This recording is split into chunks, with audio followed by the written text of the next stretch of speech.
बहुत लोग बुलाए गए हैं, लेकिन बहुत ही कम चुने गए हैं।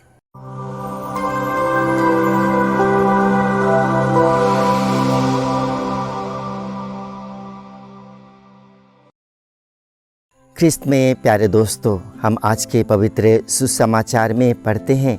कि प्रभु यीशु हमसे कहते हैं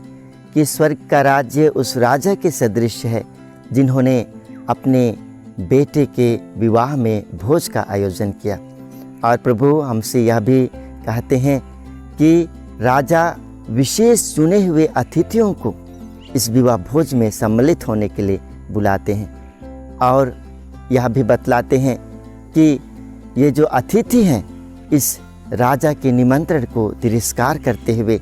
वे अपने कामों में लग जाते हैं। कुछ लोग खेतों में चले जाते हैं काम करने के लिए, कुछ लोग व्यापार करने चले जाते हैं और कुछ लोग इस राजा का निमंत्रण को अस्वीकार करते हुए उस राजा का तिरस्कार करते हैं। लेकिन प्रभु यीशु बतलाते हैं कि यह राजा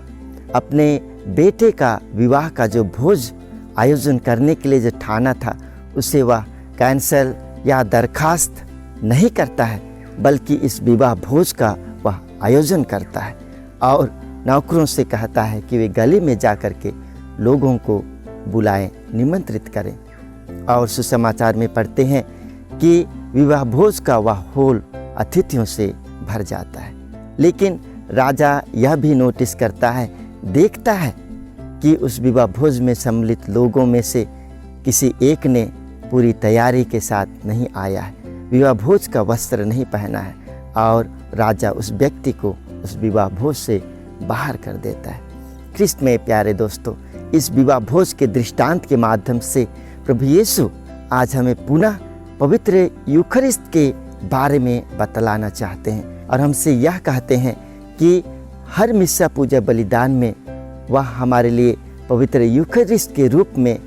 वह स्वयं के विवाह का भोज का इंतजाम करते हैं और अपना मांस तथा लहू खाने और पीने के लिए देते हैं। और वही प्रभु यीशु जो विवाह भोज का आयोजन करते हैं, वे स्वयं हम सभी चुने हुए प्रजा को, हम सभी विश्वासियों को वे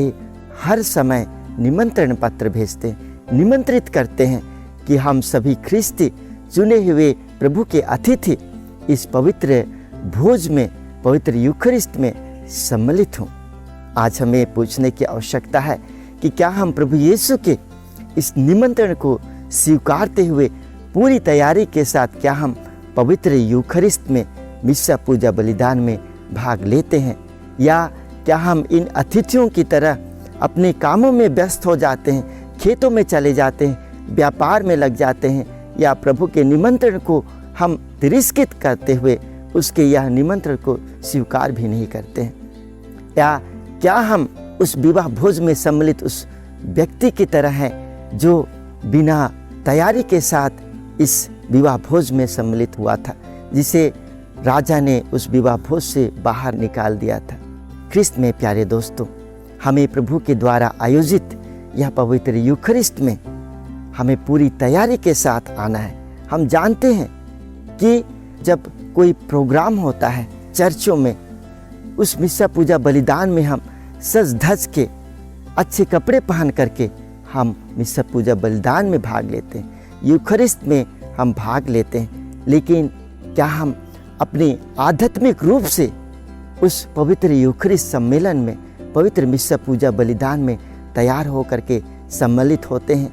क्या हम उस पवित्र यूखरिस्त में, इस विवाह भोज में सम्मिलित होकर के प्रभु के यीशु के शरीर और रक्त को ग्रहण करने के लिए क्या हम लालायित रहते हैं? ख्रिस्त में प्यारे दोस्तों, आइए हम प्रभु से प्रार्थना करें और अनुग्रह मांगे कि प्रभु यीशु के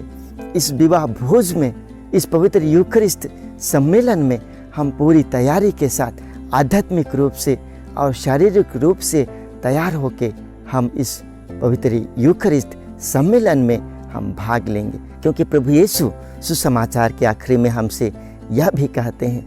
बहुत लोग बुलाए गए हैं लेकिन बहुत ही कम चुने गए हैं। प्रभु यीशु इस वचन के माध्यम से यही कहते हैं